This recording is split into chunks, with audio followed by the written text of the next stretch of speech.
अजित पवारांच्या राष्ट्रवादी काँग्रेसचे 19 नगराध्यक्षपदाचे उमेदवार आघाडीवर आहेत।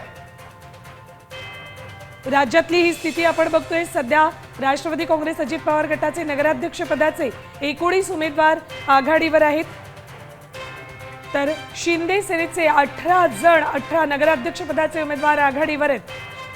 बघा, महायुतीतल्या तिन्ही पक्षांची कामगिरी आपण बघतोय। शिवसेनेचे 18 नगराध्यक्षपदाचे उमेदवार आघाडीवर आहेत, तर सर्वाधिक भाजपचे 45 उमेदवार त्यांचे आघाडीवर आहेत। नगराध्यक्षपदाचे भाजपचे 45 उमेदवार आघाडीवर आहेत। राज्यात सर्वात पहिला पक्ष भाजप ठरतोय, हे सध्याचं चित्र। म्हणजे विधानसभा निवडणुकीमध्ये भाजपनं जे मोठं यश मिळालं होतं, तसंच यश आता आपल्याला सुवर्ण या पालिका निवडणुकीमध्ये देखील दिसतंय।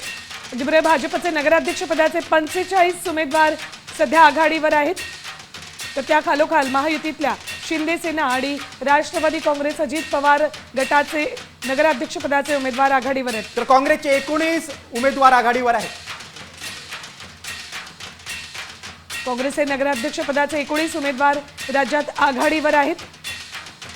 बघा, विरोधकांना फारसं यश मिळालं नाही असंच दिसतंय। काँग्रेसचे 19 नगराध्यक्षपदाचे उमेदवार आघाडीवर आहेत।